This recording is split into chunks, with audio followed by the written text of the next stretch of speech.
Assalamualaikum warahmatullahi wabarakatuh. Indonesia pernah ada di satu fase penting di mana negara sedang membangun, jalan mulai dibuka, desa harus terhubung ke kota, barang harus diangkut, dan orang harus bergerak. Tapi pertanyaannya sederhana, mobil seperti apa yang benar-benar dibutuhkan rakyat pada saat itu? Bukan yang mewah, bukan yang mahal, melainkan yang kuat, murah, irit, dan bisa dipakai apa saja. Dari kebutuhan itulah sebuah mobil lahir, bukan sebagai simbol gengsi, tapi sebagai alat kerja dan alat hidup. Namanya Toyota Kijang. Toyota Kijang lahir bukan karena tren, bukan karena gaya, tapi karena keinginan pembangunan. Ia dirancang sebagai kendaraan serbaguna, bisa angkut barang, bisa bawa penumpang, mudah dirawat, dan harganya masuk akal untuk masyarakat luas. Inilah konsep yang dulu disebut sebagai kendaraan bermotor niaga sederhana, atau singkatnya bisa dikenal sebagai KBNS. Oke, daripada penasaran, langsung aja kita ke pembahasannya. Let's go!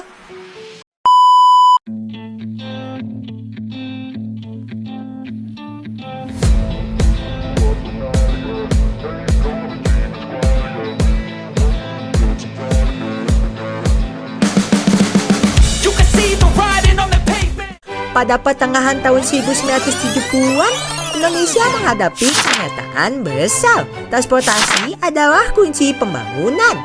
Tapi sarana angkutan massal seperti kereta api sulit berkembang cepat karena biaya investasinya yang sangat besar. Akhirnya kendaraan bermotor jadi solusi paling realistis. Tapi ada salah satu masalah nih, mobil terlalu mahal bagi kebanyakan orang. Padahal di luar kota besar, di desa-desa dan kota kecil, masyarakat sangat membutuhkan kendaraan yang bisa diandalkan untuk kerja sehari-hari. Bukan sedan mewah, yang dibutuhkan adalah kendaraan rakyat. Dari sinilah muncul gagasan yang di barat disebut sebagai Asian Car. Mobil yang kriterianya jelas, murah, kuat, irit, dan serbaguna. Beberapa merek sempat mencoba nih. Ada Molina, Mitra, Sena, tapi satu persatu gugur di pasar Indonesia. Hanya satu yang bertahan dan berkembang, yaitu Toyota Kijang. Toyota merancang Kijang dengan pendekatan yang sangat praktis. Mesin di depan supaya mudah dirawat, bodi sederhana tanpa teknologi rumit, komponen kuat dan mudah diperbaiki di bengkel kecil. Mesinnya menggunakan basis mesin Toyota Corolla yang sudah terbukti irit dan bandel. Sebelum resmi dipasarkan, Toyota bahkan melakukan wisata langsung ke Indonesia dan Filipina untuk mendengar pendapat teknisi lokal, mewawancarai calon penggunanya, dan menariknya menurut para insinyur Jepang, mengembangkan kendaraan sederhana seperti ini justru lebih sulit dibandingkan merancang sedan mewah seperti Toyota Crown. Nama pun dipikirkan matang-matang. Filipina disebut Tamalau, yang artinya kerbau. Di Indonesia dipilih satu nama yang dekat dengan budaya lokal, yaitu Kijang. Jangan salah, nama Kijang ini singkatan dari kerjasama Indonesia dan Jepang. Dari situ respon pasar langsung menjawab segalanya. 6 bulan pertama di tahun 1977, lebih dari 1000 unit terjual. Nah, angkanya tuh terus melonjak setiap tahunnya. Dalam waktu singkat, Kijang bukan lagi sekedar produk baru, tapi sudah menjadi bagian dari kehidupan masyarakat.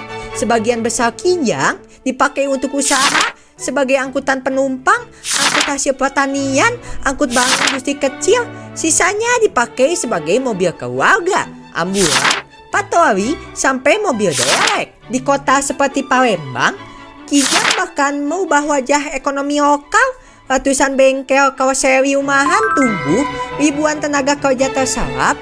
Satu mobil sederhana menciptakan ekosistem ekonomi baru. Kijang bukan cuma mengangkut orang, ia menggerakkan ekonomi. Toyota Kijang membuktikan satu hal penting, mobil tidak harus mewah untuk berdampak besar. Ketika dirancang sesuai kebutuhan rakyat, kendaraan bisa menjadi alat pembangunan, bisa membuka lapangan kerja, bisa menghubungkan desa dan kota, bisa mengubah cara sebuah bangsa bergerak. Dan semua cerita besar ini baru permulaan. Nah guys, ini dia brosur dari Toyota Kijang yang barusan kita bahas. Jadi di sini tuh judul dari brosurnya adalah Lahir Karena Tuntunan Pembangunan. Di atas sini terdapat tulisan Toyota Kijang dan di bawahnya ada judulnya. Di bawahnya lagi di sini ada gambar suasana kota zaman dulu. Di depan sini terdapat mobil Kijangnya. Ini generasi pertama dari Kijang. Di bawahnya terdapat tulisan motor 80. Jadi pembahasan yang kita bahas tadi itu berasal dari sini, ringkasannya aja. Nah, di halaman pertama ini dia ngebahas tentang kendaraan rakyat.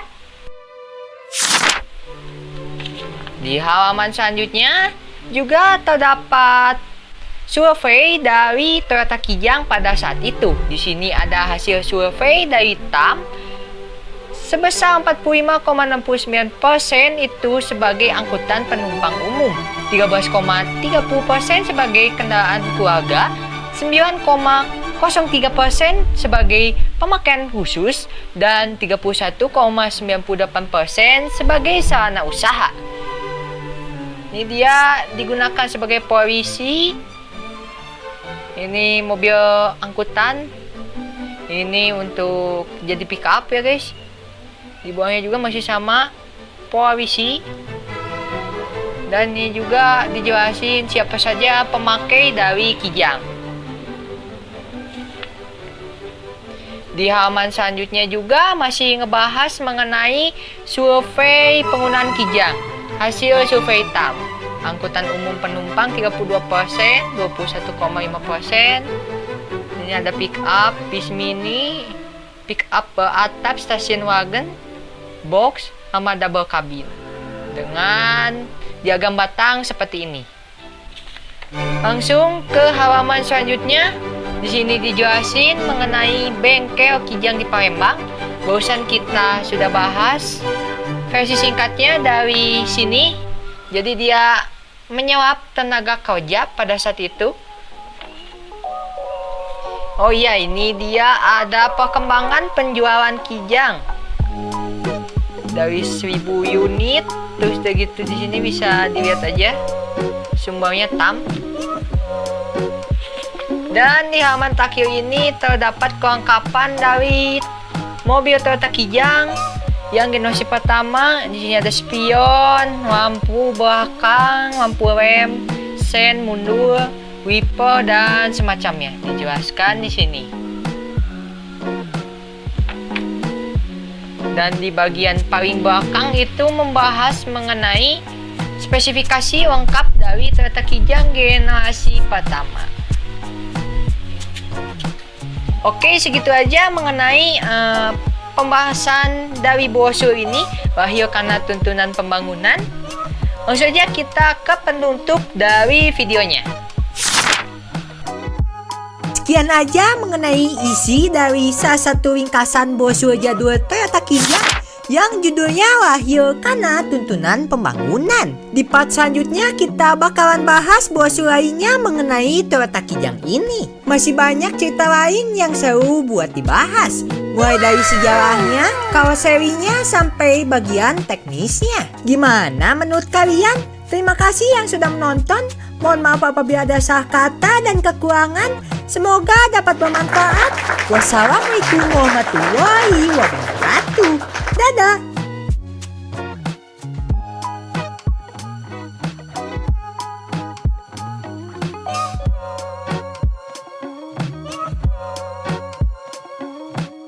Thanks for watching. Don't forget to like and subscribe.